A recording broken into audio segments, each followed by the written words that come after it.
Owner tapi masih jadi kasir. Takut ninggalin toko karena nggak percaya sama karyawannya. Ngopi-ngopi. Ngobrolin program iPos. Assalamualaikum warahmatullahi wabarakatuh. Waalaikumsalam warahmatullahi wabarakatuh. Kembali lagi di acara Ngopi, ngobrolin program iPos. Nah, masih bersama saya Adit. Dan tamu kita kali ini yaitu salah satu tim support andalan dari Trigonal Software nih. Ada Mas Andri. Oke. Apa kabar Mas Andri? Alhamdulillah sehat Mas Adit. Alhamdulillah. Nih sudah lama banget nih kayaknya nggak mampir studio ya. Iya, sekarang kayaknya studionya udah lebih rapi juga kayaknya ya. Iya. Dan ini kayaknya pertemuan pertama kita ya di Ngopi ya Mas ya. Iya. Oke Mas Andri, ini Ya. kita topik kali ini seputar kasir dan operasional toko nih Mas. Kita Oke. langsung saja ya Mas Andri ya. Ya. Jadi gini Mas, sering kita lihat nih ya, banyak di usaha kecil, Oke. itu owner itu merangkap jadi kasir. Ini gimana nih menurut Mas Andri nih tanggapannya? Oke, jadi double job desk gitu ya Betul. owner ya. Oke, kalau menurut saya pribadi untuk owner itu sebaiknya tidak merangkap sebagai kasir karena fokusnya kan berbeda ya antara owner dan juga kasir gitu. Ya. Kalau kasir itu dia lebih ke job desk seperti teknis gitu ya. Kalau untuk owner seharusnya dia itu lebih memfokuskan terkait caranya gimana untuk ngembangin bisnisnya. Oke. Nah, kayak misalkan melakukan promosi, lalu juga untuk cek laporan dan lain-lain. Ya. Nah, disarankan sih kalau untuk hal tersebut owner itu nggak merangkap gitu ya, jadi kasir juga Ya. karena memang fokusnya berbeda dari sisi itu gitu. Seperti itu sih paling. Nah, masalahnya ini tuh adalah owner belum bisa percaya nih Mas Andri jika Oke. transaksi kasir itu dihandle oleh karyawannya. Oke, baik. Nah, kalau misalkan seperti itu, sebenarnya kalau untuk transaksinya itu manual, itu bisa diwajari sebenarnya ya untuk pencatatannya. Benar. Kalau misalkan memang sudah menggunakan program, apalagi iPos ya, itu seharusnya nggak apa-apa, nggak masalah, dilepas aja untuk kasir dan dipercayakan. Kenapa?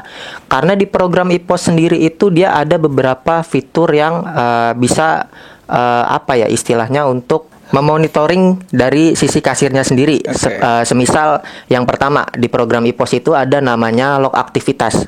Jadi di log aktivitas itu nanti si kasir, user kasir ini kan dia memiliki user sendiri ya. Oke. Nanti apabila ada transaksi ataupun edit transaksi ataupun hapus transaksi, di log aktivitas itu nanti akan tampil aktivitas dari si user kasir tersebut gitu. Jadi si owner ini kita bisa ngecek secara langsung seperti itu.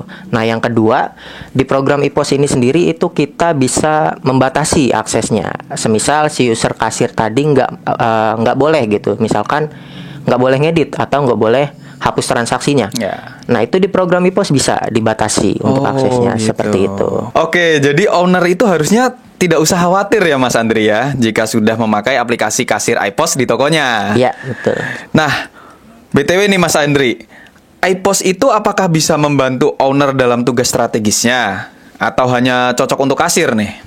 Oke, sebenarnya untuk dari sisi program sendiri, program iPos itu menyediakan fitur-fitur untuk sisi owner juga. Contohnya, misalkan laporan penjualan. Nah, pada laporan penjualan ini nanti si owner itu bisa ngecek secara langsung. Misalkan mau cek hari ini transaksinya apa aja, terus itemnya yang terjual apa aja, itu nanti di program iPos tersedia untuk laporan penjualan. Nah, ada juga untuk fitur di program iPos itu ada yang namanya fitur promosi. Promosi. Jadi kalau misalkan owner ingin fokus membuat promosi atau ingin meningkatkan bisnisnya, Yeah. pastikan biasanya untuk melakukan promosi ya pasti untuk di sisi ownernya. Nah, itu di program iPos sendiri itu disediakan untuk fitur promosi seperti itu. Misalkan contohnya promosi beli 2 gratis 1 atau misalkan promo diskon nominal atau persentase seperti itu.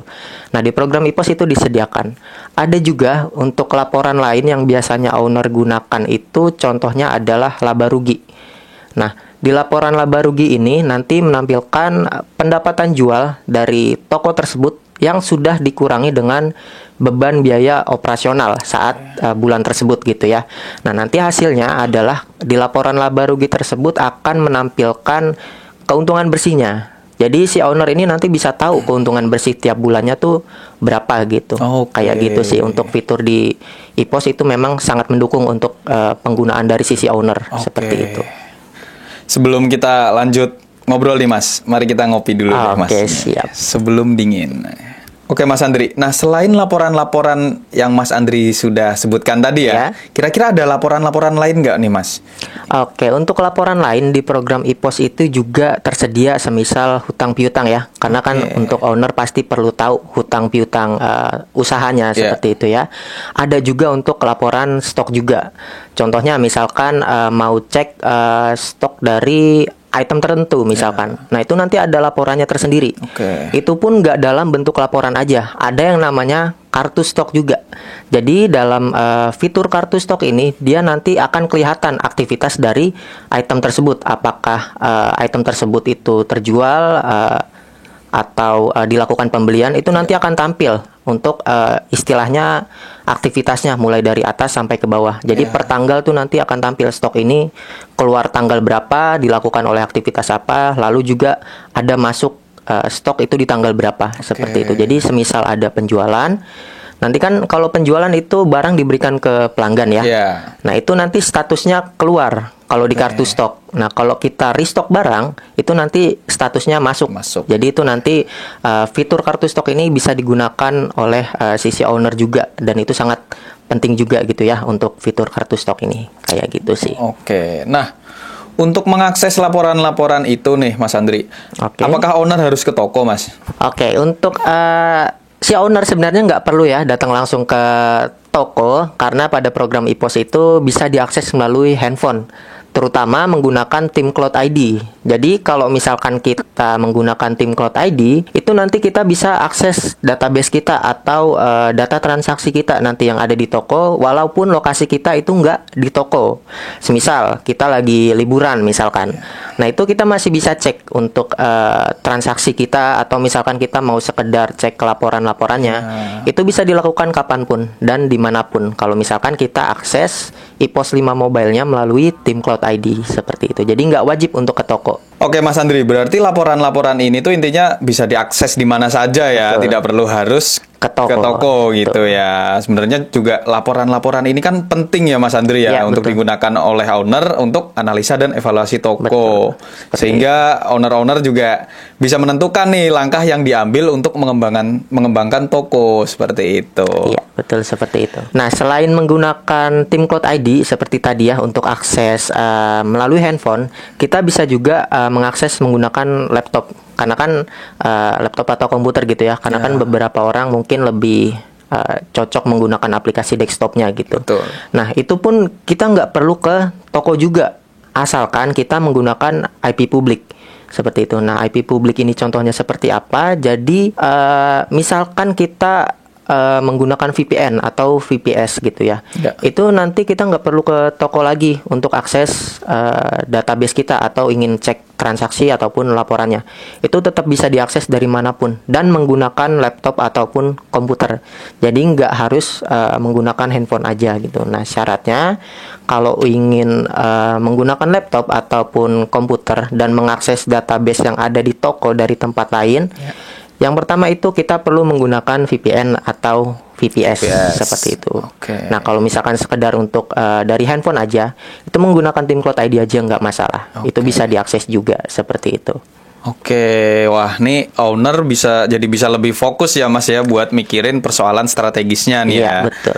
Dan enaknya lagi juga nggak perlu selalu berada di toko tiap hari, bener ya. Dan nggak perlu jadi kasir lagi, seperti itu. Jadi lebih banyak waktu untuk keluarga dan juga untuk evaluasi bisnisnya gitu. Jadi nggak perlu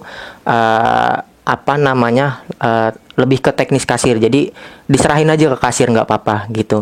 Nah nanti kan di programnya ada pembatasan, ada juga keamanan lain-lain lah. Jadi diserahkan ke kasir, si owner lebih fokus untuk bisnisnya, untuk strategi bisnisnya seperti apa nantinya, seperti itu. Masya Allah, ini keren sekali nih teman-teman. Terima kasih ya Mas Andri ya. Siap, sama-sama Mas Adit. Untuk insight-insightnya semoga bermanfaat juga nih buat teman-teman dan owner-owner toko dimanapun berada. Dan terima kasih juga untuk teman-teman yang sudah bergabung di Ngopi kali ini. Salam sukses. Wassalamualaikum warahmatullahi wabarakatuh.